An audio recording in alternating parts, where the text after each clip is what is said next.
గ్రహములకు ఈశ్వరత్వం లేదు. అందుకే శనీశ్వరుడు అన్న మాట లేదు, శనైశ్చరుడు అన్న మాట. శనైశ్చరుడు అంటే శనైహి శనైహి చరహ.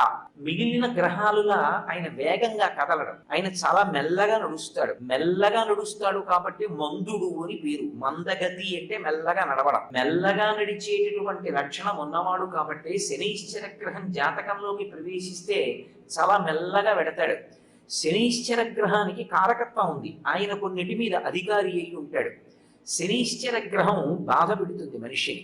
అందుకే పాప జీవనానికి అలవాటు చేస్తుంది, ధర్మమునందు అనురక్తి తగ్గిస్తుంది, అధర్మమునందు లాలస పెంచుతుంది. ధర్మాన్ని వదిలేస్తేనే అధర్మాన్ని పట్టుకుంటే మనం సంతోషించచ్చని అధర్మం వైపుకి నడిచేటట్టుగా చేస్తుంది, దుఃఖాన్ని కలిగిస్తుంది, ఆయుర్దాయాన్ని శాసిస్తుంది, మృత్యువుని కూడా కల్పిస్తుంది. శనీశ్చర గ్రహం వీటి మీద కారకత్వంతో ఉంటుంది. శనిగాడు శనిగాడు అని ఒక మాట అంటుంటారు, చాలా పొరపాటుది. ఆయన గ్రహాలలో ఒకడు, మహానుభావుడు. ఆయనని అలా నిందించడం, అలా మాట్లాడడం ఎప్పుడూ చేయకూడదు. ఆయనకి ఒక గొప్ప శక్తి ఉంది, ఏమిటో తెలుసా అండి? ఆయన కష్టపెడతాడు. ఎలా కష్టపెడతారో తెలుసు. ఆయన అనుగ్రహం కానీ కలిగింది అనుకోండి, మీరు భగవత్ సేవలో ఉన్నారనుకోండి, ఆయన ఎలా కష్టపెడతాడంటే, మీరు చక్కగా ఏదో ఒక గొప్ప మోక్షపురికి యాత్రకి వెళ్ళేటట్టు, ఆ యాత్రలో మామూలుగా భార్యను తీసుకుని పైదా పచ్చీసులో ఏదో ఆ గుళ్ళోకి ఈ గుళ్ళోకి వీళ్ళొచ్చేయడం కాదు.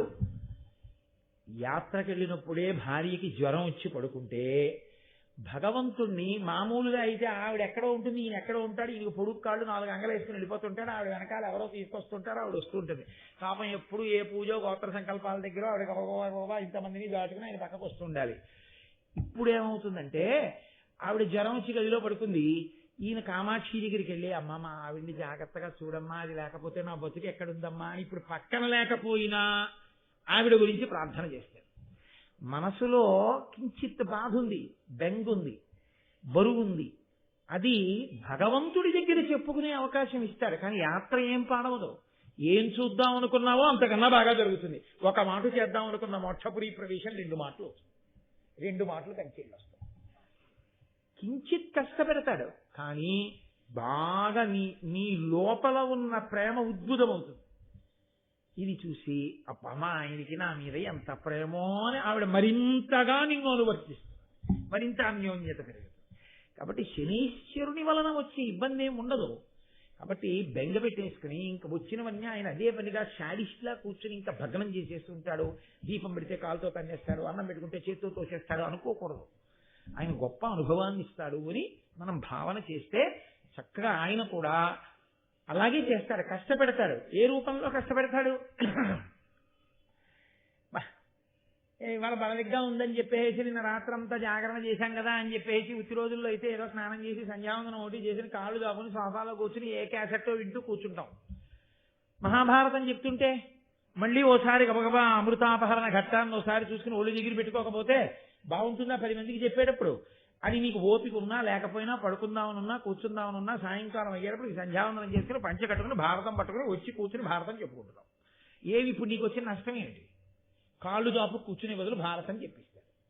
కష్టంలా అనిపిస్తుంది, కానీ నీ అదృష్టం కాదు. ఉత్తరాయణంలో మాఘమాసంలో కూర్చుని అయ్యప్ప స్వామి సన్నిధానంలో భారతం చెప్పుకోవడం, అది ఈశ్వర కృప. పైకి కనపడదు, కానీ ఆయన అనుగ్రహిస్తూ ఉంటాడు. కాబట్టి అది పట్టుకుని ఉండగలిగితే ఈశ్వరుని యొక్క అనుగ్రహం కలుగుతుంది. అలా ఆవిడకు ఉన్నటువంటి ఒకే ఒక దుర్లక్షణం, ఏ అతిశయం ఉన్నదో అది పోయింది దాస్యాలు. ఆవిడ పోవడం వల్ల ఇప్పుడు పరిణతి వచ్చేసింది. వచ్చేయడంలో ఆవిడ కొడుకుతో ఉన్నట్లు చెప్పేసి, నాయనా ఒకనకొకప్పుడు పందెం కాశాం. ఆ పందెం కాయడం అనేటటువంటి లక్షణమే తప్పు, కానీ పందెం కాశాం, ఓడిపోయాను. ఇదిగో నేను ఇలా దాస్యం చేస్తున్నాను అంతేననుకుంటున్నావా? 2 గుడ్లు పుట్టాయి నాకు. నీకు అన్నగారు ఒకడున్నాడు అరుణుడు అని. నేను కేవలం తల్లిని తొందరగా అవలేకపోయానని ఒక రకమైనటువంటి అతిశయము వలన కలిగిన సిగ్గు చేత ఆ గుడ్డుని బదలగొట్టాను. పాపం అధోభాగం పూర్ణంగా ఏర్పడని పిల్లవాడు పుట్టాడు. మరి ఆ వాడికి ఎంత బాధేస్తుంది? వాడు నన్ను శపించాడు, 500 సంవత్సరములు దాస్యం చేస్తావో ఈ 2వ గుడ్డులోంచి పుట్టేటటువంటి పిల్లవాడి వల్ల నీకు ఆ దాస్యం పోతుందన్నాడు. కాబట్టి నాయన అప్పటి నుంచి నేను ఎదురు చూస్తున్నాను, నీ వలన నాకు దాస్యం పోతుంది అని నమ్మి ఉన్నాను. వృద్ధిలోకి వచ్చినటువంటి పిల్లల వలన తల్లిదండ్రులు కష్టములలోంచి పైకి వచ్చి సంతోషపడడం అన్నది లోకంలో ఉన్న మర్యాద కదా అన్నాడు. అది నిజం కదండి. లోకంలో తల్లిదండ్రులకి గొప్ప సంతోషం ఎప్పుడో తెలుసా? తాము పెంచి పెద్ద చేసుకున్నటువంటి బిడ్డలు ప్రయోజకులై వాళ్ళు అమ్మని నాన్నని ఎంతో సంతోషంగా చూస్తున్నారనుకోండి, ఆయన పడ్డ కష్టాలన్నీ మర్చిపోతాడు. మర్చిపోయి అబ్బా ఎంత హాయిగా ఉన్నానో, ఎంత సంతోషంగా ఉన్నానో అంటాడు. అదే పిల్లలు ప్రయోజకులు కాలేదనుకోండి, పిల్లలు తల్లి తండ్రి వంక అలా ప్రేమగా చూసేవాళ్ళు కారనుకోండి, ఆయనకు ఆ సంతోషం ఉండదు. నేను మీతో చెప్తున్నవి పచ్చి యథార్థాలు మాట్లాడుతున్నాను, జీవితంలో మీరు గ్రహించాలి. ఒక వయస్సులో మంచి భార్య రావడం సంతోషం, ఒక వయసులో డబ్బు బాగా సంపాదించడం సంతోషం, ఒక వయసులో ఓ ఇద్దరు కొడుకులు పుట్టడం సంతోషం, కన్యాదానం చేయడానికి కూతుళ్ళు పుట్టడం సంతోషం, ఇంకొక వయసులో మంచి అల్లుళ్ళు రావడం సంతోషం, ఇంకొక వయసులో కొడుకులు కూడా ప్రయోజకులు కావడం సంతోషం. పండిపోయే స్థితిలో ఆ పిల్లలందరూ పరమ ప్రేమతో నాన్నగారండి నాన్నగారండి నాన్నగారండి అని, అన్నయ్య దగ్గరికి వెళ్తే తమ్ముడు నాన్నగారండి నాన్నగారండి ఎప్పుడు వచ్చేస్తారు నాన్నగారండి అంటాడు. తమ్ముడి దగ్గరికి వెళ్తే అన్నయ్య నాన్నగారండి నాన్నగారండి ఎప్పుడు వచ్చేస్తారండి అంటాడు. నాన్నగారు ఉన్న చోటకి పిల్లలందరూ వచ్చి చుట్టూ కూర్చుని మాట్లాడతారు. నాన్నగారితో పిల్లలకి ఇబ్బందులు లేవు, పిల్లలతో నాన్నగారికి ఇబ్బందులు లేవు. చక్కగా నాన్నగారి పేరు మీద అంత గౌరవంతో నాన్నగారి గౌరవాన్ని నిలబెడుతూ పిల్లలు నాన్నగారు కలిసి ఉన్నారు. ఇప్పుడు ఆయనకి పిల్లల కన్నా, కొడుకుల కన్నా, కూతుళ్ల కన్నా, అల్లుళ్ళ కన్నా, మనవల కన్నా, ఐశ్వర్యం కన్నా ఆయన గర్వంగా చెప్పేది ఏం చెప్తాడో తెలుసా అండి? చాలా సంతోషం అండి. ఏదో నేను పెద్ద అబ్బాయి దగ్గరికి వెళ్ళాను అనుకోండి, మా అమ్మాయి అంటుంది నాన్నగారండి నాన్నగారండి నా దగ్గర కూడా వచ్చి ఉండొచ్చు కదా, ఆడపిల్ల ఇంట్లో ఉండకూడదు అంటారు ఏంటి నాన్నగారండి అంటుంది. మీకు విచిత్రం తెలుసా? మా అల్లుడు అంటాడు ఏంటండి మామయ్యగారండి అలా అంటారు, మీరే కదండి ఆ పితృపంచకంలో ఒకడు మామగారని చెప్పారు. మామగారు వచ్చి 3 నెలలు నా దగ్గర ఉండి విశ్రాంతి తీసుకుని వెళ్ళండి మామగారండి, హాయిగా కారు ఉంది, మిమ్మల్ని దేవాలయాలు అవి అన్ని తిప్పుతాను, సాయంకాలం పూట వచ్చి ఉండండి అంటారండి. అల్లుడు కొడుకులా మాట్లాడతారండి. ఎంత ప్రేమ అనుకుంటున్నారు? చిన్న ఇబ్బంది జరిగిందంటే మామగారు ఎలా ఉన్నారంటాడు. ప్రతి 2 రోజులకి ఫోన్ చేసి మాట్లాడకుండా ఉండడు మా అల్లుడు. నా అదృష్టం అండి అలాంటి అల్లుడు అంటాడు. ఇప్పుడు ఐశ్వర్యం తను సంపాదించింది చెప్పడు, తను చదువుకున్నది చెప్పడు, తన బిడ్డల గురించి చెప్తాడు. తన బిడ్డల వలన పొందుతున్న తృప్తిలో పరమ సంతోషంగా గడిపి ఈశ్వరుడికి నమస్కారం దేనికి చేస్తాడో తెలుసా అండి? నాకింత చదివిచ్చావు, నాకింత వ్యాపారం ఇచ్చావు, నాకింత డబ్బు ఇచ్చావు, నాకు ఇన్ని ఇళ్ళు ఇచ్చావు, నాకు ఇన్ని మేడలు ఇచ్చావు, నాకు ఇన్ని మిద్దెలు ఇచ్చావు అండవు, నాకింత మంచి బిడ్డలు ఇచ్చావు నమస్కారం చేస్తాడు. ఇది జీవితంలో ఉండే ప్రస్థానం. రామాయణంలో దశరథుడికి ఇంకోలా అయింది, ఆ బిడ్డడు దూరం నుంచి చచ్చిపోయాడు. ఇక్కడ కద్రువ వినత సంతోషం ఏమైందంటే ప్రయోజకుడైన కొడుకు వల్ల నేను ఈ స్థితిని పొందుతున్నాను అంటున్నాడు. నువ్వు ప్రయోజకుడివిరా నాయన, నీ వల్ల నేను ఈ దాస్యం నుంచి పైకి వస్తాను, మీ అన్న చెప్పాడు, ఆ మాట పోదు. కాబట్టి ఇంతకన్నా తల్లిదండ్రులకి సంతోషమే ఉంటుంది. నా అపరిపక్వతతో, నా తెలిసి తెలియని తనంతో కష్టం తెచ్చుకున్నాను, కానీ కడుపున పెట్టిన బిడ్డడు నన్ను ఆ కష్టంలోంచి పైన పడేస్తున్నాడు, ఇంకింతకన్నా నాన్న నాకేం కావాలరా అంటుంది. చూడండి, అంత బాగా చదువు వచ్చిరా అని తండ్రి ఉన్నాడు అనుకోండి, జీవితంలో తన కష్టపడి పైకి వచ్చాడు, బాగా చదువుకున్నాడు కొడుకు. నాన్నగారని ఇంకా మీకు ఎందుకు అవన్నీ, నేనున్నాను కదా, నేను చూస్తాను, అన్నీ నేను చూసి నాన్నగారండి సంతకం పెట్టండి అంటే పెట్టండి, లేకపోతే మీరు వాళ్ళని వీళ్ళని అడగండి, ఏమిటి మీ కర్మ, నేను లేను నేను చూస్తాను అని కొడుకు నాన్నగారికి అన్ని చూసి పక్కన కూర్చుని నాన్నగారండి ఇది ఇలా రాశారు, ఇలా వద్దు నాన్నగారండి, ఇలా రాయిద్దాం నాన్నగారండి అన్నాడు అనుకోండి, ఆ తండ్రి వాటిని చూడటం, ఆ కొడుకు వంక చూస్తూ మురిసిపోయి చాలు, ఇలాంటి కొడుకున్నాడు ఇంకేం కావాలి. అది తల్లిదండ్రులకి బిడ్డలకి ఉండే అనుబంధాన్ని చెప్తోంది మహాభారతం. గృహస్థాశ్రమంలో గృహస్థు తరించేది అక్కడ, పొంగన్న మాట అక్కడ ఉంటుంది. తాను చదువుకున్నాడు, తాను గొప్ప కీర్తి సంపాదించాడు, తాను ఎంతో డబ్బు సంపాదించాడు, తాను కొడుకుని కన్నాడు, ఎన్ని నేర్పాలో అన్ని నేర్పాడు, కొడుకు గుణం చెయ్యాడు. ఇప్పుడు తండ్రి బెంగ దేని మీద ఉంటుంది చివరి కాలంలో? నాకు బిరుదులున్నాయి, నాకు సింహతలాటాలున్నాయి, నాకు స్వర్ణ కంకణాలున్నాయి, వీధిలో కెడితే నా కాళ్ళ మీద పడి నమస్కారం చేస్తారు కానండి, ఆంతరంగికులు ఎవరైనా వస్తే ఏమిటో పాపం మీ ప్రారంభం ఆ కొడుకే అలా అంటారు, వాడేనండి నాకు, నా మనసుకి శాంతి లేదంటాడు. అందరికీ తన వాక్కులతో శాంతినిచ్చేవాడికి శాంతి లేదు. ఎందుకని? కొడుకు అటువంటి వాడు. అంటే నాకు అనుకోలేరు, మహాప్రభు నా కొడుకు అటువంటి వాడు కాదు, ఈశ్వరుడి దయ వల్ల. అంటే మీతో వ్యక్తి స్థితికి చెప్తున్నాను. ఒక్కొక్క దశలో ఒక్కొక్కటి ఉంటుంది. వినత ఇవాళ అటువంటి భాగ్యాన్ని పొంది, ఏ తల్లిదండ్రులైనా చిట్ట చివర అలా మాట్లాడగలిగిన స్థితిని పొందితే వాళ్ళు ఈశ్వరానుగ్రహంతో పండారు జీవితంలోని గుర్తు. ఈశ్వరానుగ్రహం వాళ్ళ యందు ప్రకాశించిందని గుర్తు. అది నిలబెట్టుకోవాలి భగవత్ కృపని. కాబట్టి ఇప్పుడు ఈ మాట ఆయన చెప్తే, ఆయన వినత గరుత్మంతుడితో చెప్తే, ఆయన ఆ పాముల దగ్గరికి వెళ్ళి ఒక రోజున వాళ్ళని అలా విహారం చేయించి తీసుకొచ్చి కూర్చోబెట్టి వాళ్ళతో ఒక మాట అన్నాడు. నేను మిమ్మల్ని ఇంతగా సేవిస్తున్నాను, మా అమ్మ మీ అమ్మని సేవిస్తోంది. దీనికి అంతటికీ కారణం వాళ్ళిద్దరి మధ్య జరిగినటువంటి పందెం. దానివల్ల మా అమ్మ దాస్యాన్ని పొందడం. నేను మీకు ఏం చేస్తే నన్ను మా అమ్మని ఈ దాస్యం నుంచి బయటపడేస్తారో మీరు చెప్పండి. అంటే ఇక్కడ మీరు ఒక్క విషయం ఆలోచించాలి. రెండు కోణములు ఉంటాయి. ఒకటి, వెంటనే వాళ్ళేమనొచ్చంటే, చాలు పుట్టినప్పటి నుంచి పిన్నమ్మ అంత చేసింది, పుట్టినప్పటి నుంచి తమ్ముడు అంత చేశావు, ఇంకా ఏం చేయాలి? మిమ్మల్ని దాస్యం నుంచి విడిపించడానికి ఇంకా నువ్వేమైనా తేవాలా మాకు? ఎప్పటికీ మన మధ్య ఈ అన్నదమ్ముల అనుబంధం ఇలా ఉండిపోతే చాలు. ఎప్పటికీ మమ్మల్ని నువ్వు రక్షిస్తుండు, మేము నిన్ను రక్షిస్తుంటాం. చెయ్యి చెయ్యి కలిసి మనం అన్నదమ్ములుగా నిలబడదాం. అమ్మవారి యొక్క నడక శనీశ్చర గ్రహాన్ని పోలి ఉంటుందిట. చాలా మంది శనీశ్వరుడు శనీశ్వరుడు అంటూ ఉంటారు. శనీశ్వరుడు అన్న మాట లేదు. ఎందుకంటే ఏ గ్రహానికి ఈశ్వరత్వం ఉండదు. ఈశ్వరత్వము అన్న మాటకు అర్థం ఏమిటంటే, ఇది ఇలా ఎందుకు చేశావో అని అడగడానికి ఆధారం ఉండదు. ఆయన అనుగ్రహించాడా, ఏమైనా చెయ్యగలడు. ఆయన అనుగ్రహం లోపించిందా, మనం ఎంత ప్రయత్నం చేసినా ఆ కార్యం నెరవేరాలి అని చెప్పి సిద్ధాంతము లేదు. కచ్చిదా శాస్తి దేవానాం ప్రసాదం పార్థివాత్మజ కచ్చిత్ పురుషకారంచ దైవంచ ప్రతిపద్యతే అంటుంది సీతమ్మ. మనుష్య సంకల్పం ఒకెత్తు, మనుష్య సంకల్పానికి పరమేశ్వరుడి అనుగ్రహం కూడా తోడైతేనే మనం అనుకున్న కార్యాలు సఫలీకృతమవుతాయి. భగవంతుడి యొక్క అనుగ్రహము తోడు కానప్పుడు మన ప్రయత్నం ఎంత చేసినా కూడా అది సఫలీకృతం అవుతుంది అని సిద్ధాంతం చేయడం సాధ్యం కాదు. అందుకే గ్రహములకు ఆ శక్తి ఉండదు. గ్రహము ఒక ఫలితాన్ని ఇవ్వవలసి ఉందనుకోండి, భగవంతుడు నువ్వు అలా ఫలితాన్ని ఇవ్వడానికి వీలు లేదు అని శాసనం చేశాడనుకోండి, ఆ గ్రహాలు ఏమీ చెయ్యలేవు. అవి అక్కడతో ఆగిపోవలసింది. చాలా తీవ్రమైనటువంటి ఫలితాన్ని ఇవ్వవలసినటువంటి ఉగ్రమైన స్వరూపంతో ఉన్నటువంటి గ్రహం కూడా ఉపశాంతి పొంది కిందకి దిగిపోవాలి. లేకపోతే ఈశ్వరుడు అన్న మాటకు అర్థం ఎక్కడ ఉంటుంది నాకు చెప్పండి. చేసుకున్నటువంటి కర్మ ఏది ఉన్నదో కర్మ గొప్పదవుతుంది, ఈశ్వరుడు ద్వితీయ స్థానంలోకి వచ్చేస్తాడు.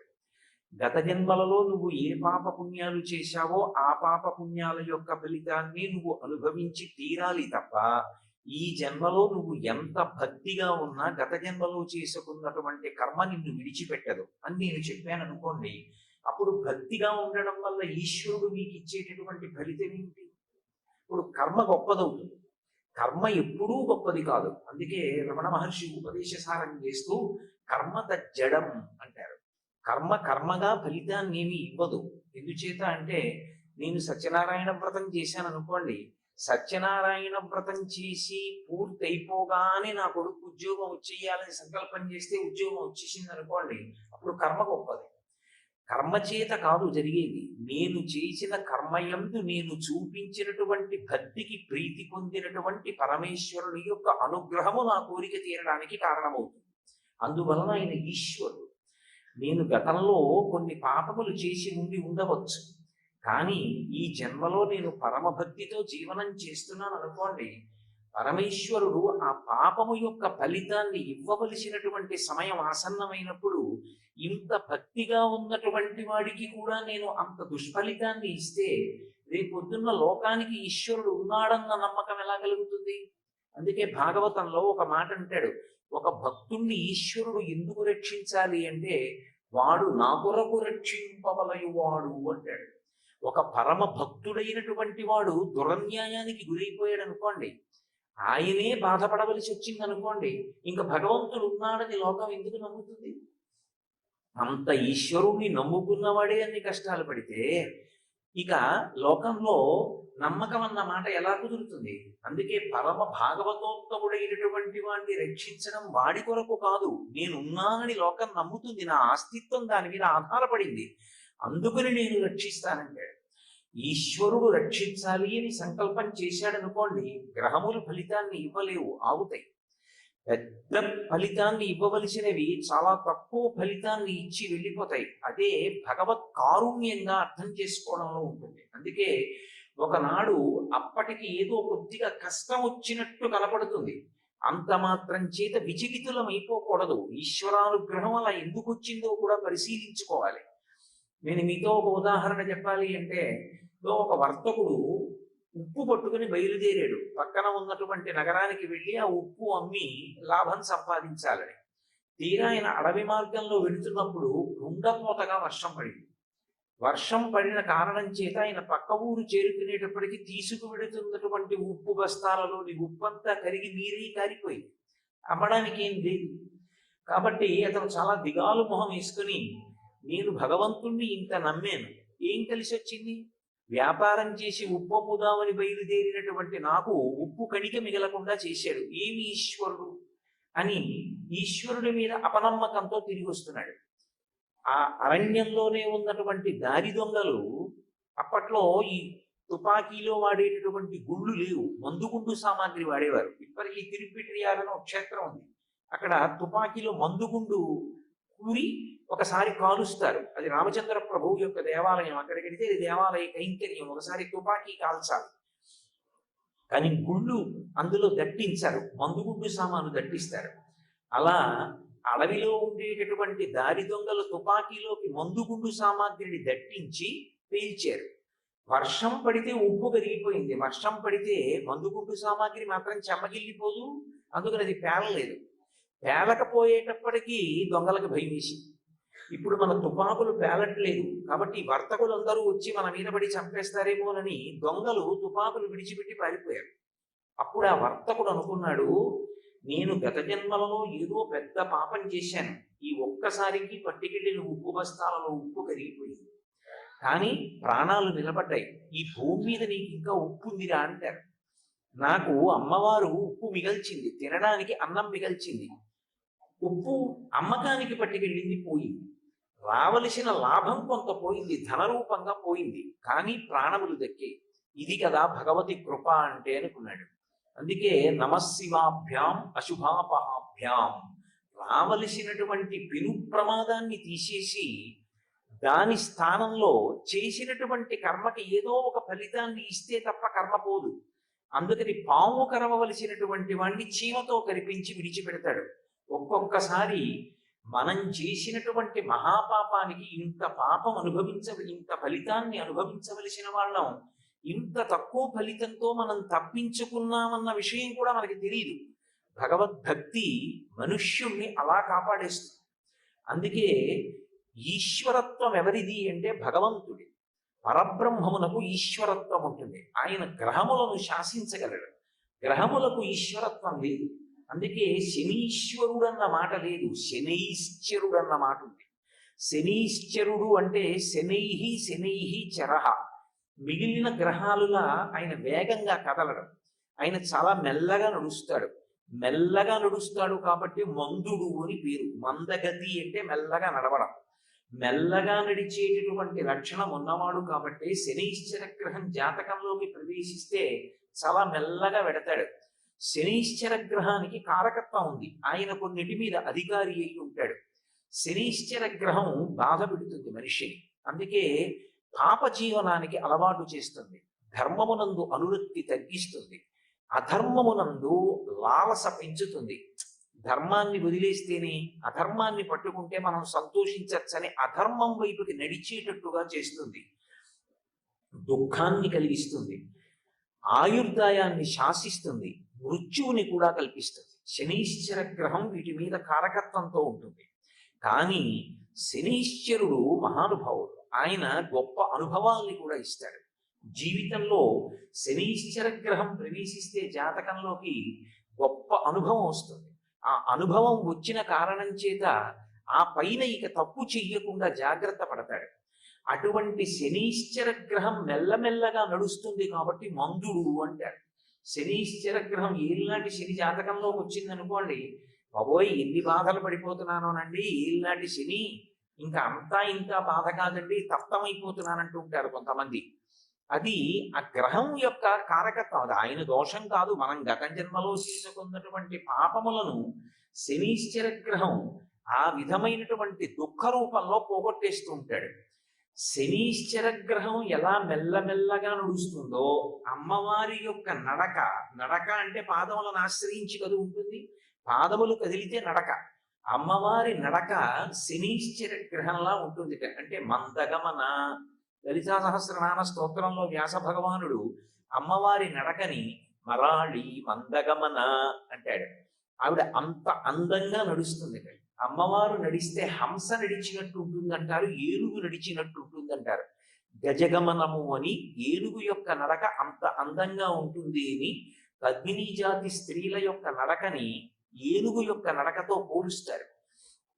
అమ్మవారి నడకకి ఉపమానం చెప్పాలంటే రెండే చెప్తారు. ఒకటి హంస నడక, రెండవది ఏనుగు యొక్క నడక. అందుకే ఇప్పటికీ శ్రీశైలంలో భ్రమరాంబికాదేవి మీద స్తోత్రం చేస్తే రాజన్మత్తమరాళ మందగమనాం రాజీవ పత్రేక్షణాం రాజీవ ప్రభవాది దేవ మకుటై రాజత్పదాంబోరుహాం రాజీవాయత పత్రమండిత కుచాం రాజాధిరాజేశ్వరీం శ్రీశైలస్థలవాసినీం భగవతీం శ్రీమాతరం భావయే అంటారు. ఆ తల్లి మెల్లమెల్లగా ఎందుకు నడుస్తుందంటే ఆవిడ అడుగు తీసి అడుగు వేస్తుంటే దిక్పాలులు దేవతలు అందరూ కూడా తమ కిరీటములు నేలకి తగిలేటట్టుగా ఉంచి నమస్కరిస్తుంటారు రెండు వైపులా నిలబడి. ఆ కిరీటములలో పొదగబడినటువంటి మణుల యొక్క కాంతుల చేత ఆమె పాదములకు నీరాజనములు ఇవ్వబడుతూ ఉంటాయి. ఆ చిలికెత్తెలు చెప్తారట సౌందర్యలహరిలో శంకరాచార్యులు వారు చెప్తారు, అమ్మాది ఇంద్రుడి కిరీటం చాలా వైభవోపేతమైన వజ్రములతో కూడి ఉంటుంది. ఆ కిరీటం నీ పాదానికి తగులుతుందేమోనమ్మా, ఆ పాదం సొక్కిపోతుంది, మెల్లమెల్లగా నడంటారు. అందుకని రాజన్ మత్తమరాళ మందగమనాం, ఒక మదగజం ఎలా నడుస్తుందో అలా నడుస్తుంది. ఒకనకొకప్పుడు పరమశివుడు అమ్మవారి మీద ఒక శ్లోకం చెప్పవలసి వచ్చింది. శ్రీకాళహస్తి మహాత్మ్యము అని చెప్పి దూర్జటి రచన చేశాడు. అందులో ఆ ఘట్టం వస్తుంది. అందులో పరమశివుడు పార్వతీదేవి మీద ఒక శ్లోకం చెప్పవలసి వస్తే సింధుర రాజగమనార్థం ఇల్ల బంధము సహజ సుగంధం. సింధుర రాజగమన అంటే ఏనుగుల యొక్క రాజైనటువంటి మదగజము యొక్క నడక ఎలా ఉంటుందో అటువంటి నడక కలిగిన తల్లి. అమ్మవారి యొక్క నడక అంత అందంగా అంత మెల్లగా నడిచి వెళుతుంది ఆవిడ. అందుకే బాగా అమ్మవారి గురించి జపం చేసేటటువంటి వాళ్ళు, అమ్మవారి గురించి ధ్యాన నిష్టలో ఉన్నటువంటి వారికి అమ్మవారి పాదములకు అలంకృతమైనటువంటి మణిమంజీరుముల యొక్క శబ్దములు వినపడతాయి అని చెప్తారు. ఆవిడ నడిచి వెడుతున్నప్పుడు ఆవిడ పాదములకు అలంకృతమైనటువంటి మంజీరుములు శబ్దం చేస్తాయి. ఆ శబ్దములను వాళ్ళు వింటూ ఉంటారట. అలా వినగలిగినంతగా ధ్యానంలో కూర్చుని ఉంటారు యోగులైనటువంటి వారు. అంతటి ధ్యాననిష్ట కలిగినటువంటి మహానుభావులు. కాబట్టి అటువంటి మందమైన మెల్లనైనటువంటి నడక కలిగిన తల్లి. ఇప్పుడు ఆ తల్లి నడకలలో ఏముంది? శనీశ్వర గ్రహాన్ని పోలి ఉంటుంది ఆ నడక. ఇప్పుడు శనీశ్వర గ్రహానికి ఈశ్వరత్వం లేదు, కానీ అమ్మవారు ఈశ్వరత్వం కలిగి ఉంది. అమ్మవారి పాదములు విశేషమైనటువంటి అనుగ్రహ శక్తిని కలిగినవి. అమ్మవారి పాదములకు ప్రతిరోజు ఈ శ్లోకంతో నమస్కారం చేశాడు అనుకోండి, ఒకసారి అమ్మవారు కదిలి వెళ్ళినటువంటి స్థితిని గమనించి మనసులో ధ్యానం చేశారనుకోండి. అందుకే ముత్తుస్వామి దీక్షితారు వారు అమ్మవారి మీద కీర్తన చేశారు. చాలా మందికి ఆ కీర్తన పరిచయం ఉంటుంది, కంజదలాయతాక్షి కామాక్షి అని. ఆ కంజదలాయతాక్షి కామాక్షి అన్న కీర్తనలో కుంజర గమని అని నృత్యం చేస్తారు ఆ కీర్తనకి. అలా ఆ తల్లి నడక అంత అందంగా ఉంటుంది. కుంజర గమని అంటే ఏనుగు యొక్క నడక ఎలా ఉంటుందో అటువంటి నడక కలిగినటువంటి తల్లి. కాబట్టి ఇప్పుడు శనీశ్చర గ్రహం యొక్క నడక ఎలా ఉంటుందో, ఎంత మందంగా ఉంటుందో అంత మందంగా అంత మెల్లగా నడిచేటటువంటి స్వభావము కలిగినటువంటి అమ్మవారు. కాబట్టి గతౌ మందో గంగాధర మహిషి కామాక్షి భజతాం, అమ్మవారి దగ్గర ఒక ప్రధాన లక్షణం ఉంది. ఆమె మహాపతివ్రత. ఆమె తనంత తానుగా ఎంత శక్తివంతురాలు కానివ్వండి, మీరు కేవలం ఆవిడ గురించి స్తోత్రం చేస్తే ఆవిడ చిన్నపుచ్చుకుంటుంది. నన్ను స్తోత్రం చేస్తున్నారెవరు? నా భర్తని కదా స్తోత్రం చేయాలి. ఆమె మహాపతివ్రత, తన భర్తని స్తుతి చేస్తే సంతోషిస్తుంది. అందుకే గంగాధర మహిషి, గంగని ధరించినటువంటి పరమశివుని యొక్క ఇల్లాలు అనేటప్పటికీ ఆవిడికి సంతృప్తి. కామాక్షి భజతాం, అటువంటి కామాక్షిని నేను భజించుచున్నాను. తమకేతుర్మాత, తమస్సు అంటే చీకటి, చీకటిని పోగొట్టగలిగినటువంటి పాదములు కలిగినటువంటి తల్లి. చీకటి అంటే పాపము అని ఒక అర్థం, దోషము అని, రాత్రి అని, పాపము అని, ఇన్ని అర్థాలు ఉంటాయి. తమకేతు అంటే పాపములను పోగొట్టగలిగినటువంటి పాదయుగళి కలిగినటువంటి తల్లి. అమ్మవారి పాదములకు ఎవడు నమస్కరిస్తాడో అటువంటి వాడి యొక్క పాపములన్నీ కూడా పటాపంచలైపోతాయి. ఆ తల్లి పాపమును తీయగలదు. పాపము అన్న మాటని మీరు కొంచెం జాగ్రత్తగా అర్థం చేసుకోవాలి. లేకపోతే అయిందానికి కాందానికి అర్థం లేకుండా పాపము అన్న మాట అన్వయం చేసుకుంటే జీవితంలో అక్కర్లేని పిరికితనం అలవాటైపోతుంది. మనం ఏమి చెయ్యాలి, ఏమి చెయ్యకూడదు, విహిత కర్మ ఏది, నిషిద్ధ కర్మ ఏది, ధర్మము అంటే ఏది అని చెప్పడానికి అధికారము కలిగినటువంటిది వేదం ఒక్కటే. ఏది వేదం చెప్తుందో అదే ధర్మం తప్ప ధర్మం చెప్పడానికి ఇతరులకు అధికారం ఉండదు. ధర్మం మాట్లాడేది వేదం ఒక్కటే మాట్లాడుతుంది. వేదంలో చెప్పిన దాన్ని స్మృతి చెప్తుంది, స్మృతి చెప్పిన దాన్ని పురాణం చెప్తుంది, పురాణం చెప్పింది కూడా ఒకవేళ మనకి తెలియకపోతే శిష్టాచారం, ఊళ్ళో ఉన్న పెద్దల యొక్క నడవడి, అది కూడా తెలియకపోతే అంతరాత్మ ప్రబోధం. ఈ 5 ప్రమాణ వాక్కులై ఉంటాయి. అందులో శృతి వేదం ప్రధానం. ఆ వేదము ధర్మాన్ని చెప్తుంది. చెప్పినప్పుడు విహిత కర్మ అని ఉంటుందంటే ఇది నువ్వు చెయ్యి. అది చెయ్యడంలో ఈశ్వరుడు సాధ్యమైనంత అవకాశాన్ని కల్పిస్తాడు తప్ప చాలా కష్టపడి చేసేటట్టుగా ఎప్పుడూ ఆయన ఏర్పాటు పెట్టాడు. ప్రతిరోజు స్నానం చెయ్యి, స్నానం చెయ్యి అంటే మజ్జనం చెయ్యి అని అర్థం. అంటే తల మునిగేటట్టుగా స్నానం చెయ్యాలి. ప్రవహిస్తున్నటువంటి జలం దగ్గరికి వెళ్ళి మునగాలి. ఒకవేళ అలా వెళ్ళలేకపోతే, అందుకే ఎప్పుడు ఎడ తెగక పారు ఏరుంది జుడున్ చప్పడిన యూరవుండుము చప్పడికు నట్టి ఊరు చేరకు సుమతి అని చిన్నప్పుడు ఏరుకున్న ఊళ్ళో ఉండండి అంటారు స్నానం చేయొచ్చని. ఒకవేళ ఏరు లేదు, ఉన్నా వెళ్ళడానికి అవకాశం లేదు, ఏం చెయ్యాలి అంటే కనీసం నూతిలో నీళ్లు తీసుకుని తల మించి పోసుకోవాలి. నుయ్యి కూడా లేదు, ఏం చేయాలి? పంపులో నీళ్లు తీసి తల మించి పోసుకోవాలి. తల మించి పోసుకోవడానికి అనారోగ్యంగా ఉంది, ఏం చేయాలి? కంఠం దగ్గర నుంచి పోసుకోవాలి. కంఠం దగ్గర నుంచి పోసుకోవడానికి కూడా వీలు లేదు, జ్వరంగా ఉంది, ఏం చేయాలి? మొల దగ్గర నుంచి పోసుకోవాలి. అక్కడి నుంచి కూడా వీలు లేదు, మంచం నుంచి లేవలేకపోతున్నాను, ఏం చేయాలి? కనీసం కాళ్ళు కడుక్కోవాలి. అది కూడా చెయ్యలేను, ఏం చేయాలి? విభూతి చల్లుకోవాలి. అది కూడా చేయలేను, ఏం చేయాలి? కొడుకు ఉండాలని కోరుకునేది అందుకు. కొడుకు కాస్త విభూతి చల్లి ఈయన సంధ్యావందనం ఆయన చేస్తే సరిపోతుంది. కాబట్టి ఇప్పుడు సాధ్యమైనంత వరకు ధర్మం నడవడానికే పరమేశ్వరుడు అవకాశం కల్పిస్తాడు. అంతే తప్ప కఠిన హృదయంతో నువ్వు ధర్మాచరణ చెయ్యలేవు అన్న స్థితిని కల్పించడానికి ఈశ్వరుడు ఎప్పుడూ తలుపులు ముయ్యడు. ఇప్పుడు ఏది ఈశ్వరుడు చెయ్యమన్నాడో అది చెయ్యకుండా ఉండడం, ఏది చెయ్యవద్దని చెప్పాడో అది చెయ్యడం, అది పాపం. ఇది చెయ్యవద్దు అని ఈశ్వరుడు అన్నాడు అనుకోండి, అదే చేసే ప్రయత్నం చేయడు, ఆ పని చేయడు, దానికి పాపమని పేరు.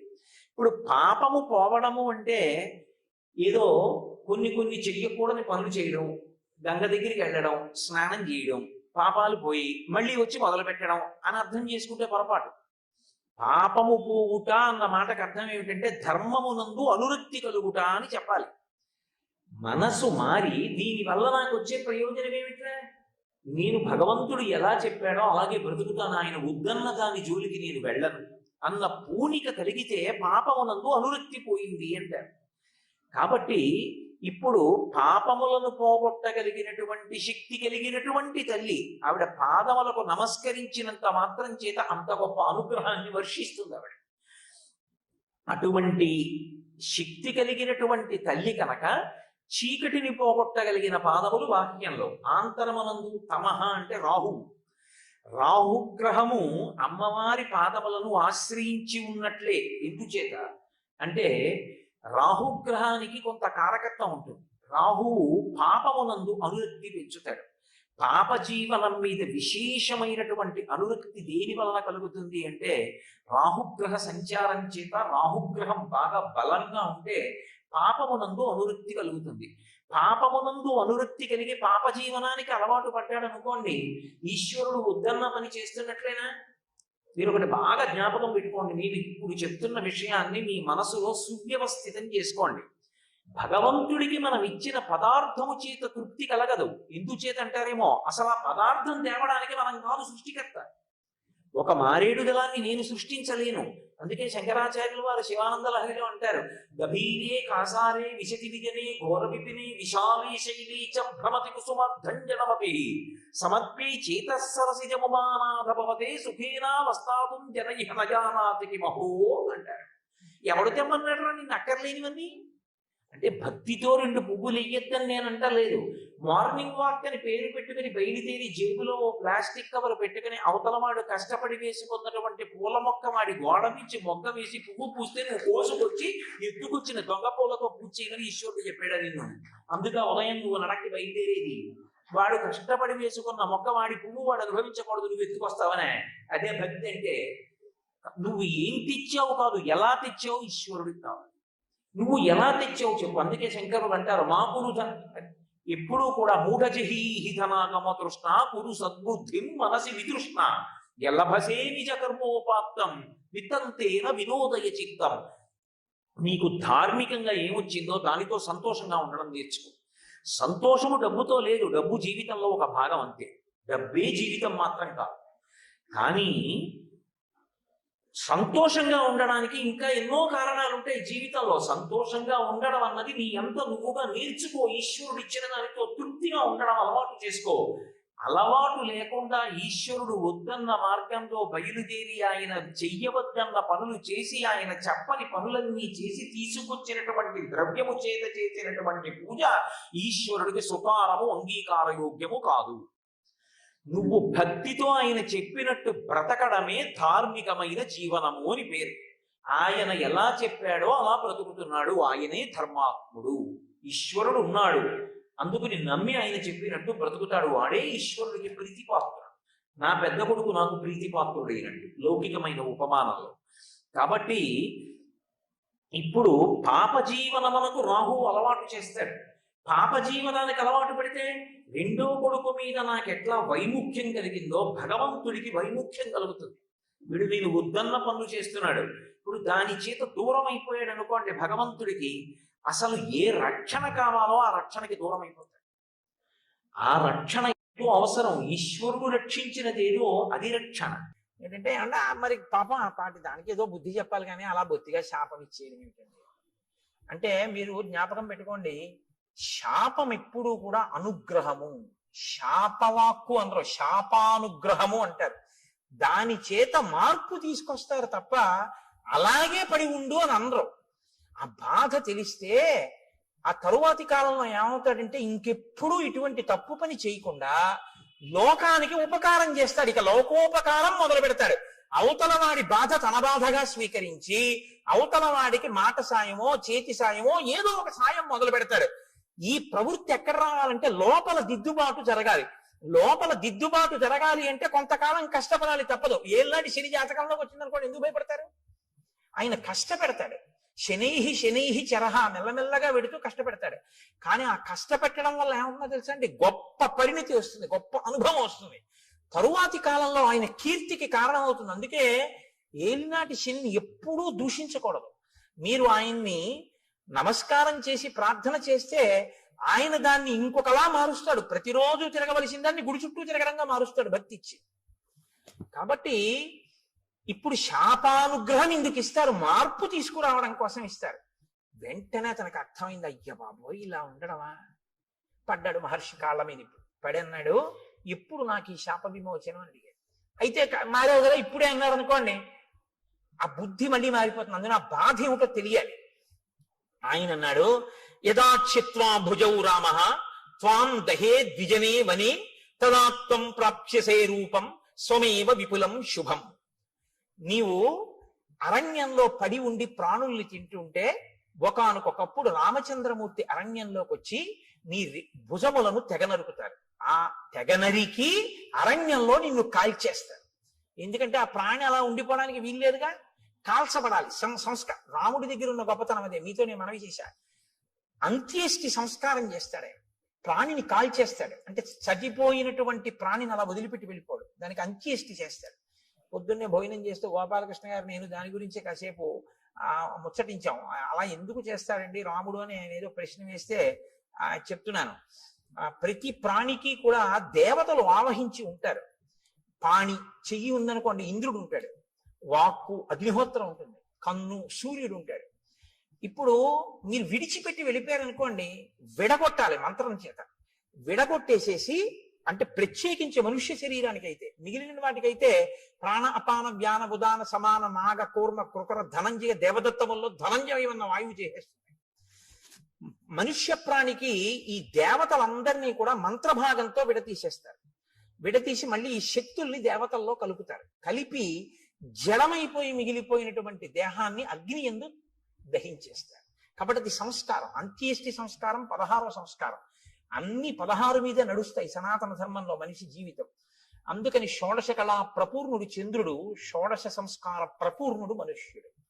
16వ సంస్కారంగా అంత్యేష్టి జరగాలి. కాబట్టి రాముడు ఎక్కడెక్కడ ఎటువంటి శరీరాలు కనపడ్డా వాటిని ఆయన దహిస్తాడు. అందుకని నువ్వు రాముడి చేత వధింపబడి దహింపబడితే నీ పూర్వరూపం వస్తుంది.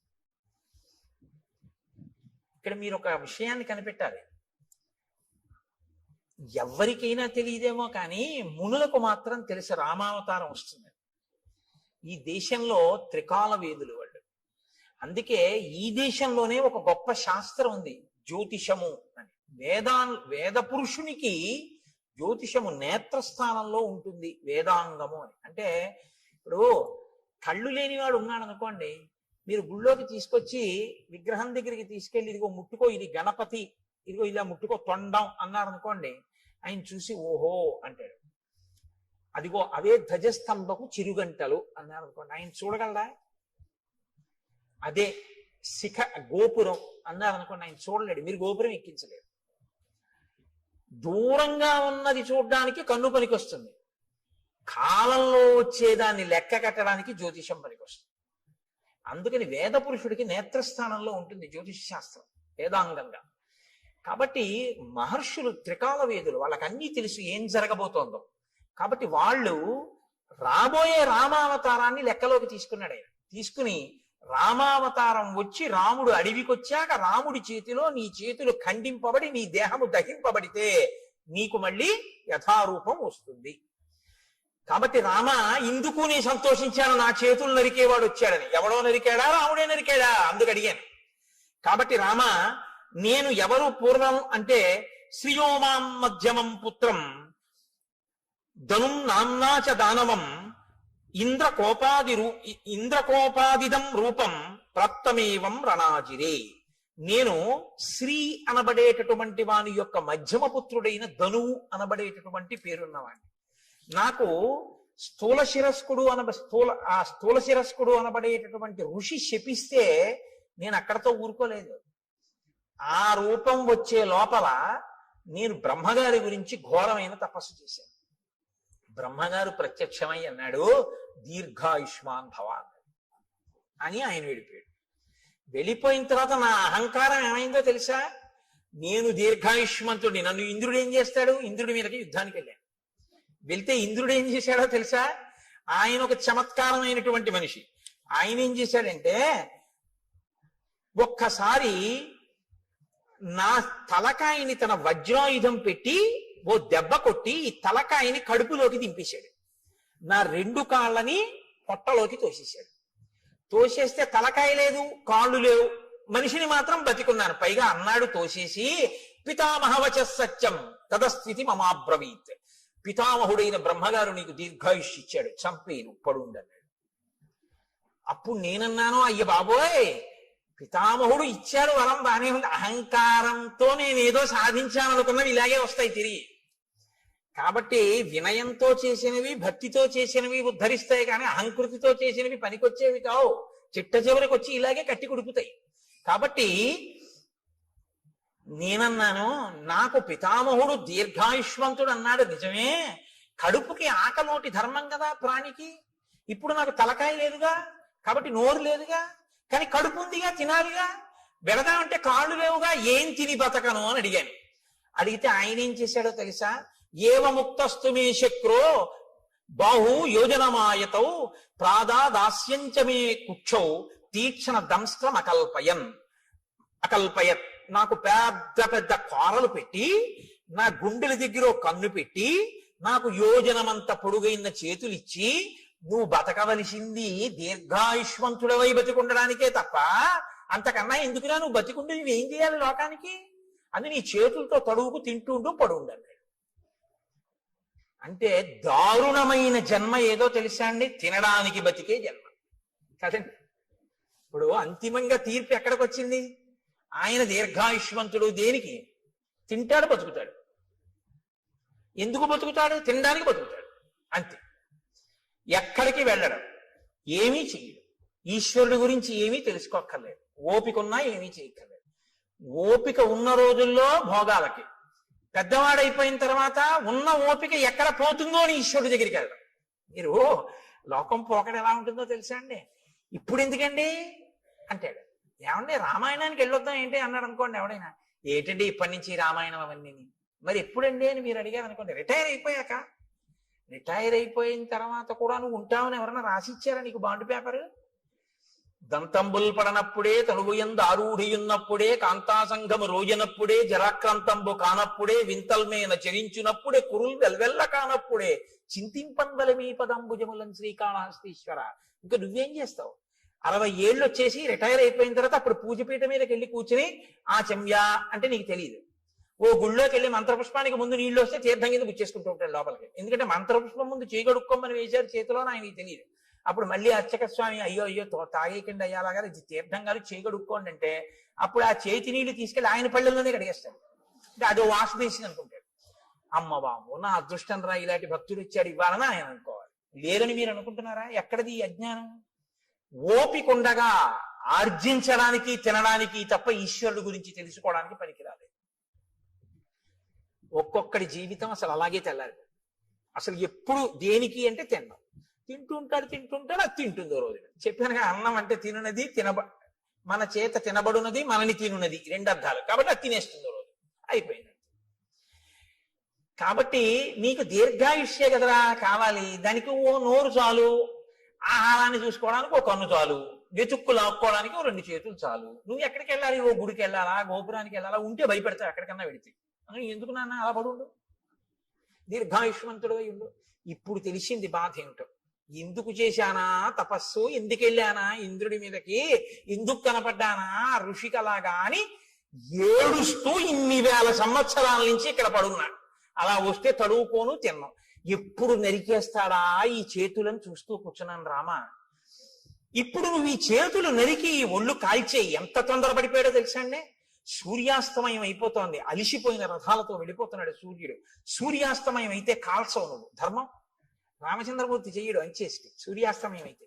కాబట్టి అవ్వకుండా తొందరగా నన్ను ఒక గొయ్యి తీయించి అందులో పడేసి భూమి మీద పడుకోబెట్టి అంటించడానికి ఏం కుదరదు, అంత పెద్ద రాక్షసాకారం అది. ఇప్పుడు గోతిలో పారేసి దాని నిండా కట్టెలు పారేసి అగ్నిహోత్రం వెలిగించేస్తే నేనేం తొందరగా కాలుతాను అనుకుంటున్నావా? కదలిక లేదు కదండి, ఫ్యాక్ట్ ఎలా డైల్యూట్ అవుతుంది?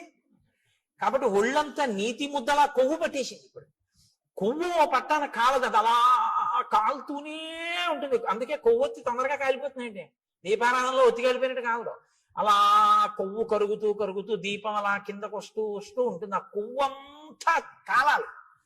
కాబట్టి రామ చాలాసేపు పడుతుంది నా ఒళ్ళు కాలిపోవడానికి. అందుకని తొందరగా ఓ గొయ్యి తవ్వించి తోసేసి కాల్చేయి. నాకు ఇప్పుడు ఈ శరీరంతో ఉంటే స్మృతి ఉండదు. నా అసలు శరీరం నాకు వచ్చేస్తే నాకు దివ్య స్మృతి కలుగుతుంది, ఎక్కడ ఏం జరిగిందో తెలుసుకోగలను. అప్పుడు మీ భార్యను ఎవరు అపహరించారో నేను చెప్తాను, నీకు నేను ఆ సాయం చేస్తాను. ఇత పూర్వం ఎప్పుడైనా అన్నాడండి ఇలాంటి మాటలు? ఎవడన్నా మంచిగా ఉంటే వాడిని బాధ పెట్టాడు. ఇప్పుడు అవతల వాడి బాధలో ఆ శరీరం వస్తే వెంటనే నీకో మాట సాయం చేస్తానంటున్నాడు. ఈ మార్పు కోసం శాపానుగ్రహం ఇస్తాడు. మీరు బాగా పట్టుకుంటే ఋషులు ఏదో తపస్సు ఉంది కదా అని శాపవాక్కు విడిచిపెట్టరు, వాళ్ళ తపస్సు పోతుంది. పోన్లేరా ఒకరిని మార్చాను, ఇప్పుడు ఆయన పనికొచ్చాడు. అందుకని ఇప్పుడు ఏమయ్యాడు? కబంధ మహాత్మనః. ఈ కబంధుడు మహాత్ముడు అన్నారు వాల్మీకి మహర్షి. ఎందుకంటే మార్పు ఎక్కడొచ్చిందో వాడు చాలా గొప్పవాడు. ఈ మార్పు రాకపోతే వాడు లోకకంటకుడై కూర్చుంటాడు. కాబట్టి రామ, నువ్వు చేచ్యతే సమరే బాహు తదా స్వర్గం గమిష్యసి. ఇంద్రుడు కూడా ఏమన్నాడంటే, నీ 2 బాహువులు రాముడు ఎప్పుడు తరిగేస్తే అప్పుడు మళ్ళీ స్వర్గానికి వెళ్దుగానే అలా పడుండి అన్నాడు. అందుకని తొందరగా నాకు అంత్యేష్టి సంస్కారం చేసేసి. సరే, లక్ష్మణుణ్ణి పిలిచాడు, గుణపం ఇచ్చాడు, గొయ్యి తవ్వించాడు, శరీరాన్ని తోసేశాడు. ఏనుగులు విరిచినటువంటి కొమ్మలు ఎండిపోతే ఏర్పడిన ఎండుకర్రలు. మహర్షి, అమ్మో వాల్మీకి రామాయణం అండి, ఎంత జాగ్రత్తగా రచన చేస్తారో తెలుసా? అంత పెద్ద శరీరాన్ని అంత పెద్ద గోతిలో వేస్తే అంత పెద్ద శరీరం కాల్చడానికి ఎన్ని కట్టెలు కావాలి, ఎక్కడి నుంచి ఏరి పట్టుకొచ్చారు సూర్యాస్తమయం లోపల అని మీరు నేను అంటామేమో. అక్కర్లేని ఇలాంటివి తీయడం మనంత గొప్పవాళ్ళు ఉండరు. కాబట్టి ఏనుగుల గుంపులు తిరుగుతాయి అక్కడ. వాటి పని ఏమిటంటే వాటికి తొండం ఖాళీగా ఉండదు, కొమ్మలు విరిచేస్తుంటాయి. ఆ విరిచేసినటువంటి కొమ్మలు కింద పడిపోయి ఎండిపోయి. కాబట్టి ఇప్పుడు ఆ పెద్ద పెద్ద కొమ్మలన్నీ తీసుకొచ్చి రామచంద్రమూర్తి ఆ గోతులో పడేశారు, లక్ష్మణమూర్తి ఆ గోతులో పారేశారు. పారేసి ఇప్పుడు కబంధుణ్ణి కాల్చేస్తున్నారు. ఈ కబంధుడి దగ్గరే ఈ కబంధుడు కాలిపోతే సీతమ్మ తల్లిని పట్టుకోవడానికి, సీతమ్మ తల్లిని అన్వేషించడానికి పెద్ద శుభవార్త దొరుకుతుంది. హనుమ ప్రవేశించడానికి ఇంకా కథకి రంగం సిద్ధం అవుతోంది. ఇక్కడి నుంచి కిష్కింధకాండకి పునాది పడుతోంది. ఇక్కడి నుంచి హనుమత్ ప్రవేశం ప్రారంభం అవుతోంది అనమాట. కాబట్టి ఇప్పుడు నాయన నువ్వు నా శరీరాన్ని అంటించేయి. ఇప్పుడు ఆ ఏనుగులు వినిచేసినటువంటి ఎండిపోయిన కొమ్మలు తెచ్చి గోతిలో పడేసి అంటించేశారు ఆ శరీరాన్ని. అంటించేస్తే మెల్లమెల్లగా కాలింది అన్నారు. కొవ్వు పట్టి ఉంది కదండి.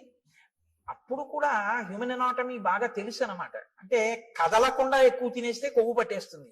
వాడు దీర్ఘాయుష్మంతుడు కాబట్టి హార్ట్ బ్లాక్ లేదు వాడికి. కాబట్టి ఆయనలోంచి ఇప్పుడు ఒక దివ్యమైనటువంటి స్వరూపం ఒకటి బయటికి వచ్చింది. తతశ్చితాయా వేగేన భాస్వరో విమలాంబర ఉత్పపాతాశు సంహృష్ట సర్వ ప్రత్యంగభూషణ విమానే భాస్వరే తిష్టన్ హంసయుక్తే యశస్కరే ప్రభయాచ మహాతేజ దిశో దశ విరాజయన్. దశ దిశలు వెలిగిపోయేటట్టుగా హంసలు పూంచినటువంటి రథం మీద తెల్లటి వస్త్రములు ధరించి అంగ ప్రత్యంగములన్నీ కూడా సువర్ణ మణిబయబోయినటువంటి భూషణముల చేత అలంకరింపబడినటువంటి వాడై వెలిగిపోతున్న పగిది ఒక్కసారి ఆ కబంధుడు మళ్ళీ పూర్వస్వరూపంతో ఆ రథంలో కూర్చుని కనపడ్డాడు.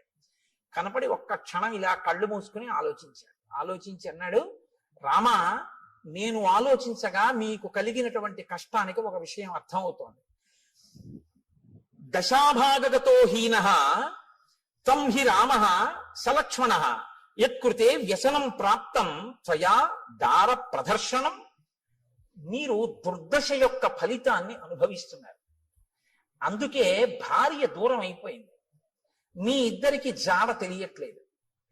ఎంత నడుస్తున్నారో కూడా తెలియనంత దూరం నడిచి కష్టపడి వెతుకుతున్నారు. ఇప్పుడు ఇలా వెతికి తిరిగి ప్రయోజనం లేదు. మీకు సాయం చెయ్యగలిగిన మిత్రుడు ఒకడు కావాలి. ఒక గొప్ప మిత్రుడు. ఆయన ఎటువంటి వాడై ఉండాలి? ఆయన ఈ లోకమంతా తిరిగిన వాడై ఉండాలి. ఈ భూమండలం అంతా తిరిగిన వాడైతే ఎక్కడెక్కడ ఏమున్నాయో తెలిసిన వాడై ఉంటాడు. ఎందుకని? రావణుడు అన్నది ఒక్కటే తెలుసు తప్ప అతను ఎక్కడుంటాడో ఏమిటో నాకు తెలియదు అంటున్నావుగా, జటాయువు చెప్పాడని. ఆ రావణుడు ఎవరో, ఎక్కడుంటాడో, ఎలా పరిపాలిస్తాడో, ఎంతమంది రాక్షసులు ఉంటారో ఇవన్నీ తెలియాలంటే ఈ భూమండలం అంతా తిరిగిన వాడై ఉండాలి. అన్నీ తెలుసున్నవాడై ఉండాలి. ఎందుకు తిరిగాడన్న కారణం వేరు. ఇంద్రుడిగానికి కిష్కింధకాండలో అలా తిరిగిన వాడు ఉన్నాడు రామ. ఆయన గురించి చెప్తాను, ఆయనతో స్నేహం చేసుకో.